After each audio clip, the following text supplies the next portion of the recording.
Hi guys! Welcome back to my vlog, and for today's video, yan, pupunta nga tayo ngayon sa Tagaytay kasama yung asawa natin.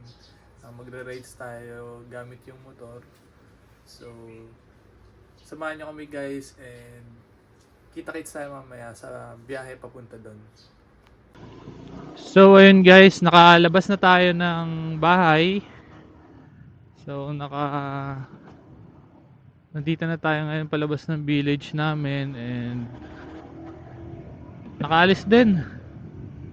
Tagal kasi kumilos ng asawa ko eh.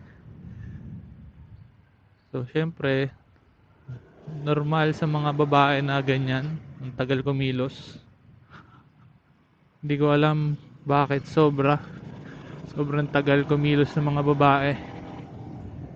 Pero yun nga, at least ngayon nandito na tayo sa biyahe and kita-kits tayo sa biyahe papuntang Tagaytay. And yun na, drive muna tayo.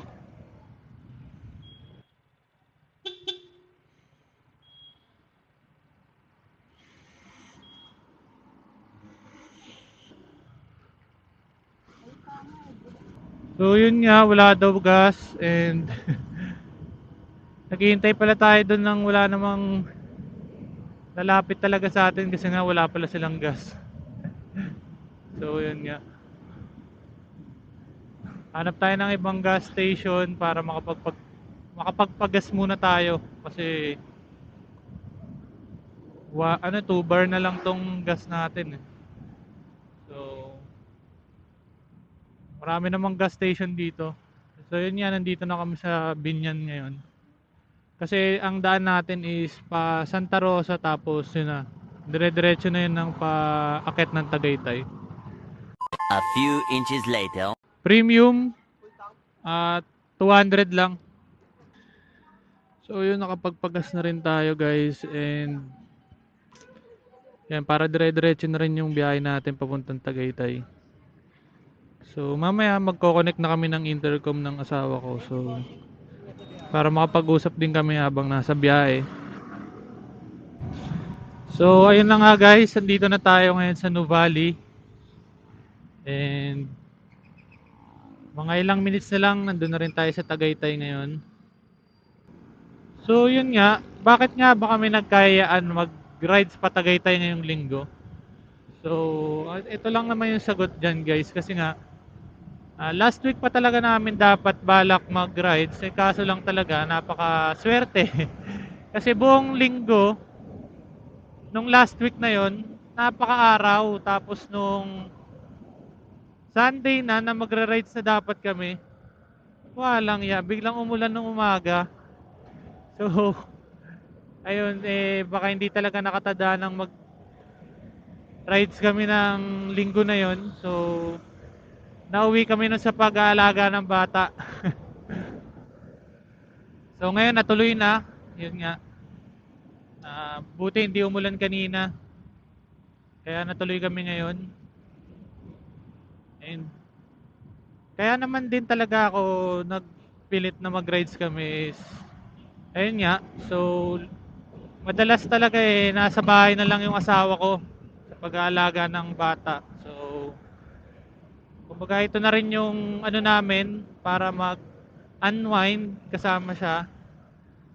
So kasi nga ang hirap mag-alaga ng bata guys kung di nyo matatanong sa mga wala pang anak dyan. So ako hindi rin naman ako ganun ka tutok sa pag-aalaga ng bata kasi nga alam nyo naman may trabaho tayo. Madalas nasa laro tayo at training. So siya lang talaga madalas yung naiiwan sa bahay. So alam nyo yun, yung maghapon kayo nasa loob lang ng kwarto. So mahirap din talaga. So kailangan din talaga yung mga ganitong araw na dapat syempre lalabas kayo para makapag-relax ba kung ano. So konting drive pa to guys, nandun na tayo, malapit na tayo sa Tagaytay. A few moments later. So ayun na nga, after ng ilang oras natin na pagdadrive, andito na tayo ngayon sa Tagaytay. Grabe, lamig ngayon dito guys. Hindi ko alam kung ngayon lang ba o malamig talaga nitong mga nakaraan. So, maghanap tayo guys ng ng makakainan muna natin ng almusal. Kasi nga nung umalis tayo, hindi pa tayo nakakain, diretso alis tayo pagkatapos natin maligo eh. So, hanap tayo ng makakainan dito na masarap-sarap kahit papaano. Pero yung hindi masyadong mahal kasi titipid tayo eh. Ayaw naman natin gumastos ng sobrang mahal na pagkain. Ayan. So, nandito na tayo ngayon sa Tagaytay. Yan, after natin ng matagal-tagal na paghahanap, yan, makakakain na rin tayo sa wakas. Yan oh, what a view. Kitang-kita dito yung Taal guys. So dito muna kami kakain guys, and kita-kits tayo. Wait lang, kakain lang kami. So yun guys, kakatapos lang namin kumain and yan, tamang sightseeing lang muna kami dito guys sa Taal. Ayan, talo.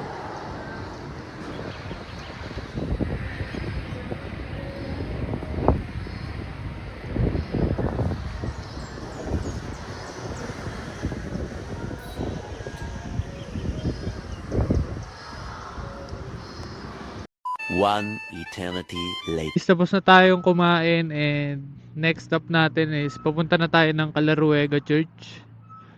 So pabiyahe na ulit tayo papunta doon. So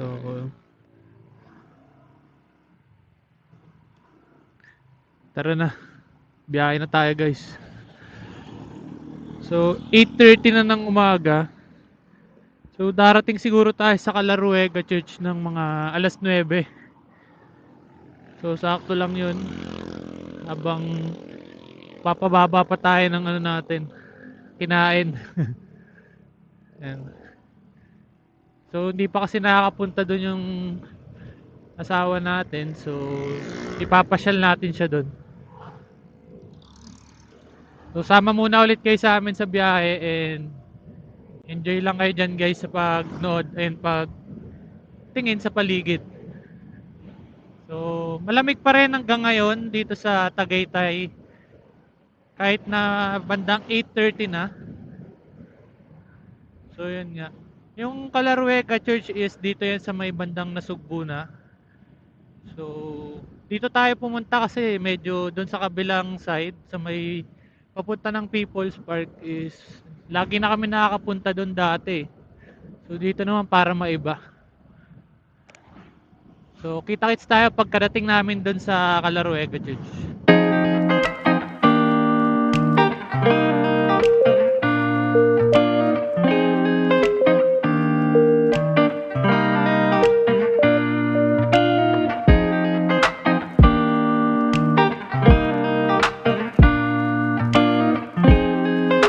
So yun na nga guys, nandito na tayo papasok ng Calaruega Church.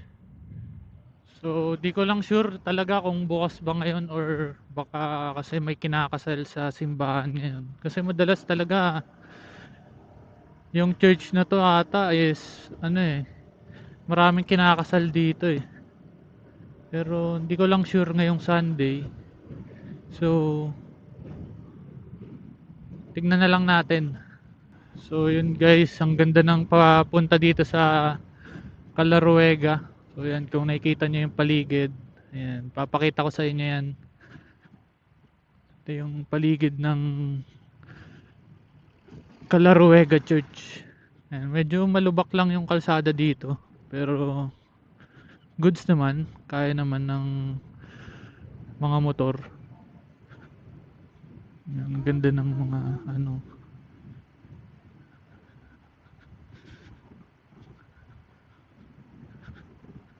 parang inaayos pa yung kalsada dito eh oh. Ayan, so nakikita nyo yung mga bundok ng mga graba, tsaka parang asfalto to eh oh.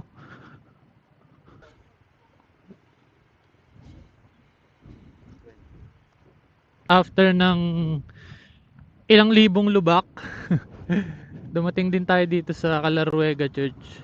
And yun nga, may maintenance fee sila na 30 pesos per person and 20 pesos naman sa parking.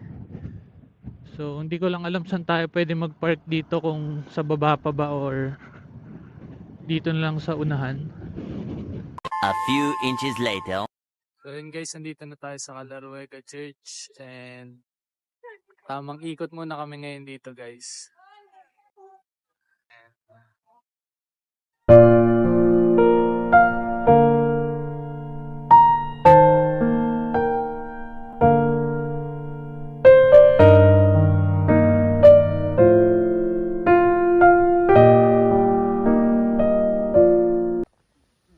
Yan, so tamang upo muna kami dito guys kasi nakakapagod maglakad.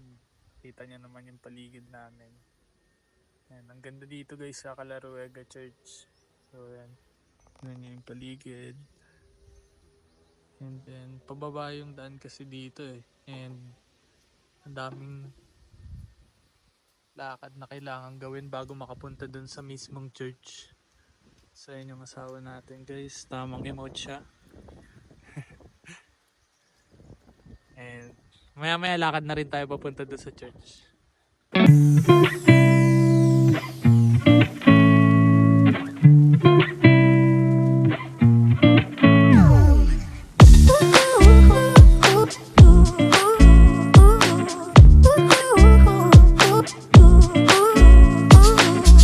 Para tayong nag-aanli lakad dito. And so pataas pa. Kanina pa kami lakad ng lakad pero ganoon talaga para makapunta doon sa mismong church. A few inches later. Yan guys, pahinga muna tayo kasi may nagutom na kasama natin. And napakataas kasi talaga ng inakit natin guys, tingnan nyo naman. And sige, tingnan nyo mula doon sa baba na yan. Dito siguro sa video hindi masyado makikita kung gaano kataas eh, pero sobrang taas guys. Sa mga may rayuma dyan eh, sasakit talaga yung mga tuhod.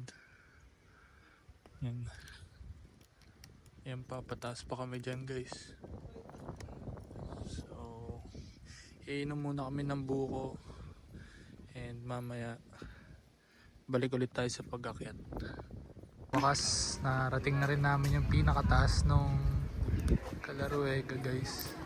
Ito yung itsura niya sa taas. Ang ganda. May mga pine trees pa. So yan. So yun guys, ito na yung mismong church ng Calaruega. Hindi na tayo makapasok sa loob kasi nga may misa sa loob pero sobrang puno yung loob ng church kasi kung di nyo natatanong ay maliit lang po talaga ang loob ng Calaruega Church.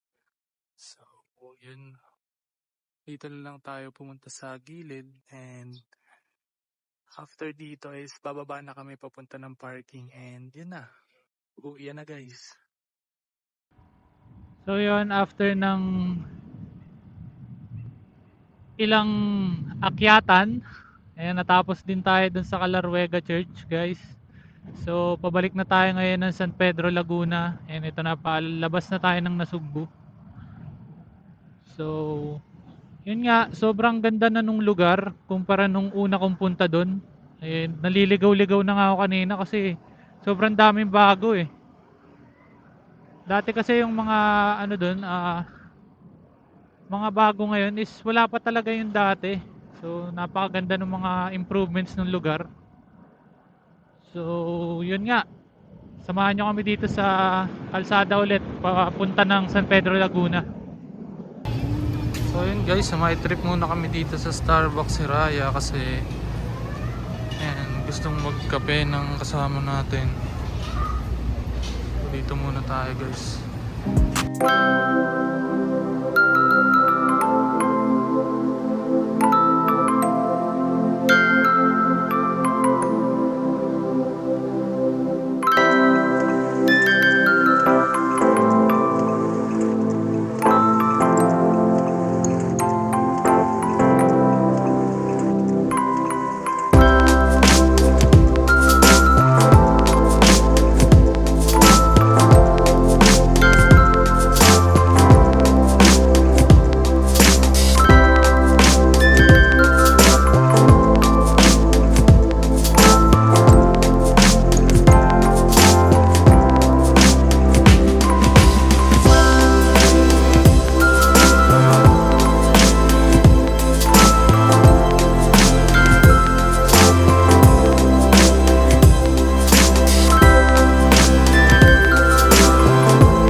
so kakauwi lang namin ng bahay and safe kami nakauwi.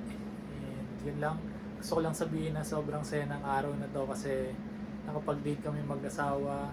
And yun, gusto ko lang sabihin na kahit na may anak na kayo, dapat pa rin kayo magkaroon ng oras para sa isa't isa as a couple para naman syempre ma-enjoy nyo pa rin yung relationship nyo. And yun lang. So balik na tayo sa pagiging bantatay ulit and bantay dito sa bata na to. So yun nga. So gusto ko na rin tapusin yung video na to, and kung di pa kayo naka-follow and subscribe sa YouTube channel ko, follow nyo na ako guys, and thank you for watching this video and stay tuned for more videos like this, and goodbye.